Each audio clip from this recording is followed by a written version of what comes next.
ቤት እንደሌለው ሰው በግብጽ የምትከራተች እመቤቴ ሆይ ወደ ሀገርሽ ተመለሺ። ተመየጢ ሱላማት ተመየጢ ዘጋ አበባ ወደ ዘመዶችሽ ተመለሺ። ነይ ሰላማችን ሆይ ተመለሺ። የእናቶችን እንባ ያፈሰሰው እርጉም ሄሮድስ ሞቷልና እመቤቴ ሆይ ተመለሺ። አሳዳጅሽ ከስሟልና እመቤቴ ሆይ ተመለሺ። ልጅሽን የሚፈልገው አሁን የለምና እመቤቴ ሆይ ተመለሺ። በቤተልሔም ሰላምና ደስታ ሆኗልና እመቤቴ ሆይ ተመለሺ። ክብራችን ሆይ ተመለሺ። የብርሃን እናት ሆይ ተመለሺ።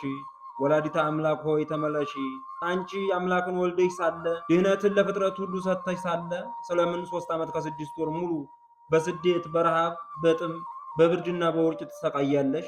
እባክሽን ወደ ሀገርሽ ወደ ገሊላ ተመለሺ። እመቤቴ ሆይ እባክሽን ወደ ልባችን ተመለሺ። ይህ ከላይ የሰማችሁት አባቶች እመቤታችን ድንግል ማርያምን ከስደት እንድትመለስ የለመኑበት የተማጸኑበትና ወደ ሀገርሽ ግቢ ያሉበት ነው። ሰላም ጤና ይስጥልኝ። እንደምን አላችሁ የዩቲዩብ ቻናላችን ቤተሰቦች? ይህ ፐቲዩብ ነው። ዛሬም እንደተለመደው እመቤታችን ድንግል ማርያምን ተመለሺ ልንላት ነው። ቪዲዮአችንን ላይክ እያረጋችሁ የዩቲዩብ ቻናላችንን ሰብስክራይብ እያረጋችሁ እስከ መጨረሻው እየተከታተላችሁ አብረን እመቤታችንን ወደ ህይወታችን ወደ ልባችን ወደ ሀገራችን ተመለሺ እንበላት።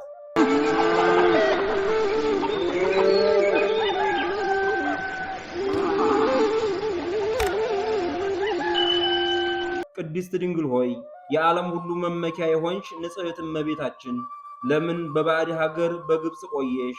ልብን በሚነካ ሐዘን ተሰደድሽ። ብዙ መከራን ታግሰሽ የመጣሽበት የስደትና የመከራ ዘመን አልቋልና የናፈቀ ዓይናችን ወደ አንቺ ይመለከታል። የጌታ ሀገሩ ናዝሬት ሆይ ተደሰቺ። የክብር ንጉሥ መድኃኒታችን ኢየሱስ ክርስቶስ በሰላም ወደ አንቺ ተመልሷልና የስደት ዘመን አልፎ የመጽናናት ጊዜ መጥቷልና ጨካኙ ሄሮድስ ሞቶ ነፍስን የሚወስደው የጭካኔ ዘመን አልፏልና የእግዚአብሔርን ሕፃን ሊገድል የቋመጠው ንጉሥ ከምድር ላይ ተወግዷልና ከአሁን በኋላ ከልጅሽ ጋር በሰላም ትኖሪያለሽና በሰላም ነይ። የእግዚአብሔር ቃል ሆኗልና ልጄን ከግብጽ ጠራሁት የሚለው የትንቢት ቃል ተፈጽሞ የክብርሽ ዘውድ የሆነው ብላቴና ልጅሽ ሀገሩን ናፍቋልና ወደ ምድረ ኤፍራታ ተመለሽ። አያቶቹ ሐናና ኢያቄም የዓለምን ጌታ አቅፈው ያልጠገቡትን የልጅ ልጃቸውን ናፍቀዋልና እመቤቴ ሆይ ልጅሽን ይዘሽው ተመለሽ። ስደተኛዋ እመቤት ሆይ በስደትሽ ብዙ አሳልፈሻል። ነገር ግን አሁን ሁሉም ተጠናቋል። እንደ ርግብ ከባዕድ ምድር ወደ ልጅሽ ምድር ተመለሺ። ኢየሩሳሌም በክብር እንዲታጌጥ ሕዝቡም በፈጣሪያቸው ፍቅር እንዲደሰቱ የዓለም ብርሃንን ይዘሽ ብቅ በይ። በቸርነትሽ ልቦናችንን አጽናኚ። ያደግሽበት ቤተ መቅደስ ይናፍቅሻልና የጌታ ቤተ መቅደስ እመቤታችን ሆይ ወደ ዘመዶችሽ ሀገር ተመለሺ። በልጅነትሽ የደስታ ቃል ብስራት ሰምተሽ የሄድሽበት ያቋረጥሽው ያ ተራራማው ሀገር ይናፍቃልና ሱላማጢስ ሆይ ተመለሺ። ውሃ የቀዳሽበት ቦታ ተቀምጠሽ ሐርና ወርቁን የፈተልሽበት ወንበር ይናፍቃልና እመብርሃን እመቤታችን ሆይ ተመለሺ። እነሆ እኛም እንደዚህ ብለን ተመለሺ አልናት።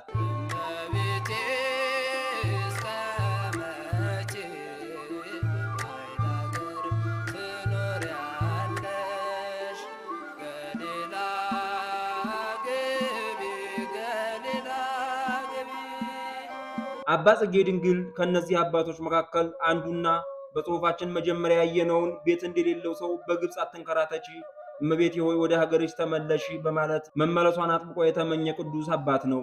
እመቤቴ ናዝራዊ ስለሚባል የቅዱሳን ክብር ስለሆነ ልጅሽ የምስራችን የሚናገር ኦዚያን ራማዊ አባቱ ከግብጽ ይጠራዋል ብሎ እንደተናገረ ወደ ግብጽ የተሰደድሽ እመቤቴ ሆይ ልጅሽን ይዘሽ ወደ ገሊላ ሀገር ግቢ። እስከ መቼ በባዕድ ሀገር ትኖሪያለሽ ይላታል።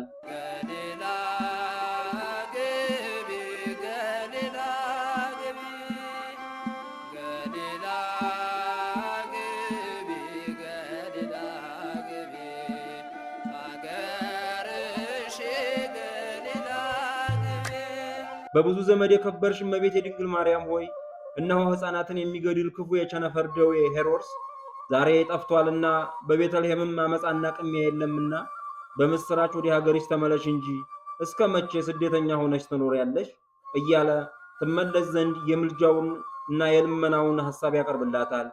እንዲህ እያሉ ብዙዎች አባቶች የእመቤታችንን መመለስ ናፍቀዋልም ሽተዋልም። በተለይ ከላይ ስሙን የጠቀስንላችሁ አባ ጽጌ ድንግል በዚህ ብቻ አያበቃም። በኋላ በተመለሰችም ጊዜ መመለሷን በብዙ ኅብረ ምሳሌ እየመሰለ በደስታ ገልጾላታል። የሙሴ እህት ደስታ በእስራኤል ነጻነት ጊዜና የሰማይና የምድር ደስታ በእመቤታችን መመለስ ጊዜ እያለ እንዲህ አነጻጽሮታል። ነገሩ እንዲህ ነው። የሙሴ እህት ማርያም እስራኤላውያን ቀይ ባህርን በተአምር ከተሻገሩና ፈርዖንና ሰራዊቱ በውሃ ውስጥ ሰጥመው ከሞቱ በኋላ የደስታና የምስጋና መዝሙር እንደዘመረች በመጽሐፍ ቅዱስ ውስጥ ተመዝግቧል። የደስታው ምክንያት እግዚአብሔር ሕዝቡን ከግብፅ ባርነት እንዳወጣቸውና ያሳድዳቸው የነበረው የፈርዖን ሰራዊት ከፈርዖን ጋር በቀይ ባህር ውስጥ በማጥፋት ድል እንዲያደረገላቸው የሚያሳይ ትልቅ ተአምር ስለተፈጸመ ነው። ማርያምም እንዲህ ብላ ዘመረች። ለእግዚአብሔር ዘምሩለት፣ እጅግ ከፍ ከፍ ብሏልና ፈረሱንና ጋላቢውን በባህር የጣለ እያለች። የሙሴ እህት ማርያም እሷና ከእርሷ ጋር የነበሩት ሴቶች ከበሮ በመምታትና በመዘመር ደስታቸውንና ለእግዚአብሔር ያላቸውን ምስጋና ገልጸዋል። በፈርዖን ሞትና በእስራኤል ነጻነት ጊዜ የፈርዖን ሰራዊት እስራኤላውያንን ሲያሳድድ ቀይ ባህር በእግዚአብሔር ኃይል ተከፍሎ እስራኤላውያን በደረቅ መሬት ተሻገሩ። ሰራዊቱ ሊከተላቸው ሲሞክር ውሃው ተመልሶ ፈርዖንንና ጭፍሮቹን አሰጠማቸው። ይህኔ ነው ታዲያ የሙሴ እህት ማርያም መዘመሯ። በዛን ጊዜ እስራኤላውያን የዘመናት ባርነታቸውና በጠላቶቻቸው የመጥፋት ፍርሃት በአንድ ጊዜ ያበቃላቸው። የሙሴ እህት ማርያም የድልና የነጻነት መዝሙርን በከበሮ መምራቷ የተፈጸመው ፍጹም ድህነት ስለተገኘ ነው። የእግዚአብሔር ፍትህ በመጣ ጊዜ ክፋትና ግፍ ተወግዶ ሰላም ስለተመሰረተ። እንዲሁ ሁሉ በእመቤታችን መመለስና በሄሮድስ ሞት የሰማይና የምድር ደስታ በኢትዮጵያ ኦርቶዶክስ ተዋሕዶ ቤተክርስቲያን የትውፊት መጻሕፍት ላይ ይነገራል። ይህ በመጽሐፍ ቅዱሱ ላይ የተመሰረተ ሲሆን ሰማይና ምድር ተደሰቱ የሚለው አገላለጽ ዝርዝር ማብራሪያ ግን በዋናነት በቤተክርስቲያናችን የድርሳናትና የትውፊት ጽሑፎች ለምሳሌ በስንክሳር ውስጥ በሰፊው ይገኛል። ንጉሥ ሄሮድስ የክርስቶስን መወለድ ሰምቶ የዙፋኑ ተፎካካሪ እንዳይሆን በመፍራት በቤተልሔም ያሉትን ሕፃናት በሙሉ አስገደለ። የኢየሱስን ሕይወት ለማጥፋት አቅዶ ነበር። ነገር ግን መልአኩ ቅዱስ ዮሴፍን ተነስ፣ ሕፃኑንና እናቱን ይዘህ ወደ ግብፅ ሽሽ፣ እስክነግርህም ድረስ በዚያ ኑር፣ ሄሮድስ ሕፃኑን ሊገድለው ይፈልጋልና ብሎ አዘዘው። እመቤታችንና ቅዱስ ዮሴፍ በግብፅ ለ3 ዓመት ከ6 ወር ያህል ተሰደዱ። ሄሮድስ ከብዙ ግፍ በኋላ በክፉ ሞት ሲሞት መልአኩ ለዮሴፍ ተገለጠለትና ተነስ፣ ሕፃኑንና እናቱን ይዘህ ወደ እስራኤል አገር ሂድ፣ የሕፃኑን ነፍስ ይፈልጉ የነበሩት ሙተዋልና አለው። ይህም ከፈጣሪ ፈቃድ በተቃራኒ ይንቀሳቀስ የነበረ የክፋትና የጭቆና ስርዓት በመወገዱ ለመላው ፍጥረታት የደስታ መገለጫ ነው። ስለዚህም ሰማይና ምድር ተደሰቱ ሲል ሰማይ ማለቱ መላእክት የክርስቶስ ሕይወት ከሄሮድስ እጅ በመዳኑና በሰላም ወደ አገሩ በመመለሱ ደስ አላቸው። የክፋት ኃይል መሸነፉን አዩ። በገነት ያሉ ቅዱሳን ሁሉ የፈጣሪያቸው የማዳን ሥራ ቀጣይነትና ከክፉ ሞት መትረፍ ተመልክተው ሃሌሉያ አሉ ለማለት ነው። ምድር ሲል ደግሞ ከረጅም የስደትና የስጋት ዘመን በኋላ የሕፃኑን ሕይወት ይፈልግ የነበረው ጠላት በመሞቱና ወደ ሀገራቸው በሰላም በመመለሳቸው በምድር ላይ ትልቅ ደስታ ተደረገ። ጌታችን በስደት በሄደባቸው ቦታዎች ጣዖታት ወደሙ፣ አገሮች ተባረኩ። ክርስቶስና እናቱን በግፍ ያሳድድ የነበረው ጨካኝ ሄሮድስ ከዙፋኑ በመወገዱና በመሞቱ በግፍ ምክንያት ቤት ለቤት የሚለቀስበት ሁኔታ በማብቃቱ ምድር እፎይታ አገኘች ሲል ነው። የሙሴና የማርያም ደስታ እና የእመቤታችን መመለስ ደስታ መገለጫዎች እግዚአብሔር ሕዝቡን ከጨካኝ ግፈኛ መሪ ነፃ ማውጣቱንና የክፉ ኃይል መጨረሻ መምጣቱን የሚያሳዩ ታሪኮች ናቸው። ይህ የምድር ደስታ የአምላክ እስራኤል እግዚአብሔር ማደሪያ ጽዮን ድንግል ሁሉም ማድረግ በሚችለው ልጇ በክርስቶስ ኃይል ወደ ደብረ ቁስቋም በሄደች ጊዜ ብዙዎች ነፍሳትን ያጠፋ የነበረው ዲያጎንን ሰባበረችው። አሳሳች ሰይጣን ያደረባቸው የግብፅ አማልክት ወደቁ። የሟርት መንፈስም ያለባቸው አፈሩ። የእመቤታችን ወደ ግብፅ መሰደድ ትርጉሙ ብርሃን ወደ ጨለማ ምድር መግባት ማለት ነው። በወቅቱ የግብፅ ምድር በጣዖት አምልኮ በሟርትና በስህተት መንፈስ የተሞላች ስለነበረች ነቢዩ ኢሳይያስ አስቀድሞ ይህን ክስተት ተንብዮ ነበር። እነሆ እግዚአብሔር በፈጣን ደመና ላይ ተቀምጦ ወደ ግብፅ ይመጣል፣ የግብፅ ጣዖታት ከፊቱ ይቀመጣሉ፣ የግብፃውያንም ልብ በውስጣቸው ይሟሟል። ጌታ በፈጣን ደመና ላይ ሆኖ ይመጣል ማለቱ በእመቤታችን ጀልባ ታዝሎ መምጣቱን ያመለክታል። እመቤታችን ቅድስት ድንግል ማርያም ጽዮን ተብላ መጠራቷ የመንፈሳዊ ክብሯ መግለጫ ነው። ጽዮን ማለት የእግዚአብሔር ማደሪያ ማለት ነው። እርሷ ደግሞ የማይወሰነው አምላክ ያደረባት ንጽሕት ማደሪያ ናትና የአምላክ እስራኤል የእግዚአብሔር ማደሪያ ጽዮን ድንግል ተብላለች። እመቤታችን ከልጇ ጋር ወደ ግብጽ በገባች ጊዜ የተፈጸመው ተአምር በብዙ ቤተ ክርስቲያን ጽሑፎች ተገልጧል። ጌታችን ኢየሱስ ክርስቶስ ሁሉም ማድረግ የሚቻለው ልጇ በሥጋ ወደ ግብጽ ሲገባ የግብጽ አረማዊ አማልክት ጣዖታት ከመሠረታቸው ተነዋወጡ፣ ወደቁ። ምድርም አፏን ከፍታ ዋጠቻቸው። የዚህ ምክንያት ጣዖታት ከኋላቸው አሳሳች ሰይጣንና እርኩስ አጋንንት ስላላቸው ነው። መለኮት የእግዚአብሔር ልጅ ሥጋ ለብሶ ሲመጣ የጨለማው ኃይል ሊቋቋመው አልቻለም። የግብጽ ጣዖታት በልጇ ክርስቶስ ኃይል በመውደቃቸው የግብፃውያንን ነፍሳት ያጠፋ የነበረው የሰይጣን ስልጣን ታሰረ። በዚህ ታሪክ የእስራኤል ቃል ኪዳን ታቦት ወደ ፍልስጤማውያን ከተማ ወደ አዛጦን ሲገባ ዳጎን የተባለ ጣዖት በታቦቱ ፊት ወድቆ ተሰብሯል። የዚህ ትውፊታዊ ትርጉም አንዳንዶች የቤተ ክርስቲያን ትውፊት ጽሑፎች ላይ እንደምናገኘው የእመቤታችን ስደት በሐዲስ ኪዳን የተፈጸመ ታላቅ የዳጎንን መውደቅ የሚያሳይ ነው። እመቤታችን የቃል ኪዳኑ ታቦት ምሳሌ ስትሆን ጌታችን ኢየሱስ ክርስቶስ ደግሞ በውስጡ ያደረው መለኮት ነው። እንደ ታቦቱ ሁሉ እመቤታችንም ወደ ግብጽ ስትገባ የክርስቶስ ኃይል የግብፃውያንን ጣዖታት እንደ ዳጎን ሰባብሯል። ጣዖታት ስለወደቁ በጣዖት አምልኮ ስርዓት ይመራ የነበረው የሟርት መንፈስ እና ጥንቆላ ኃይሉ ተሟጠጠ።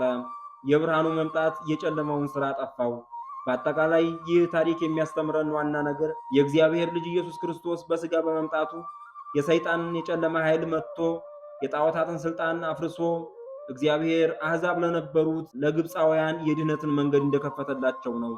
ለዛም ሳይሆን አይቀርም አባ ጽጌ ድንግል ወለተ ዳዊት ቅድስት ድንግል ማርያም ሆይ የእግዚአብሔርን ማዳን ስትመሰክሪ ሥልጣኑንና ኃይሉንም ስትገልጪ ኃጥእ ሄሮድስ ከፍ ከፍ ብሎ አየሁት፣ በተመለስኩ ጊዜ ግን አጣሁት፣ መኖሪያ ስፍራውንም አላገኘሁትም።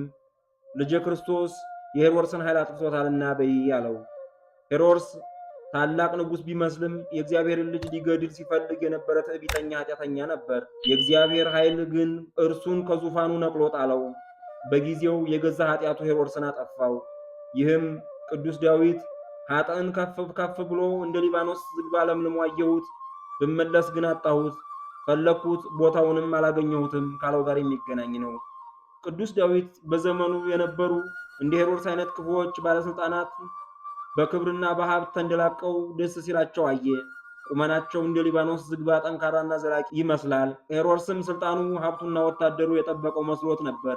ዳዊት ቆይቶ ከተመለሰ በኋላ ያን ከፍ ከፍ ያለ ኃጢአተኛ ሰው አጣው። ኃይሉ በቅጽበት ጠፍቷልና የትም ቦታ የለም። ይህ የኃጢአተኞች ስኬት ጊዜያዊ መሆኑን ያሳያል። ለዚህም ነው የእመቤታችን ምስክርነት ከዳዊት መዝሙር ጋር በቀጥታ የተዛመደው።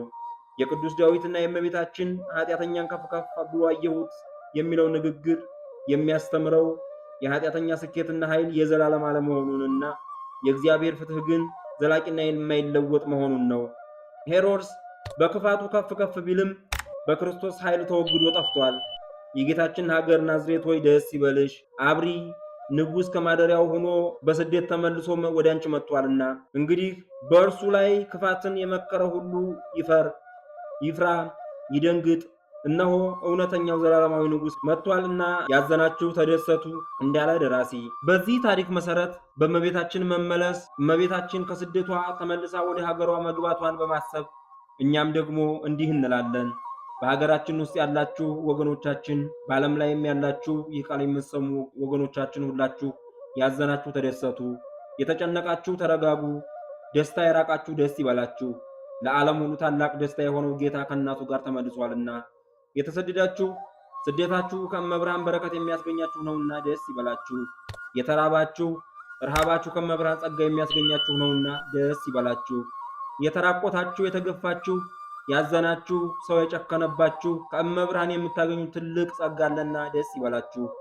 አቅም በማጣታችሁ ምክንያት የተጨቆናችሁ የሁሉ ፈጣሪ ጌታ አቅም የሌለው መስሎ ስለእናንተ ተገፍቷልና ደስ ይበላችሁ። ይህችን የደስታ የክብር የደግነት የትህትና የቸርነት ባለቤት የሆነች እናት አባቶቻችን ተመለሺ አሏት።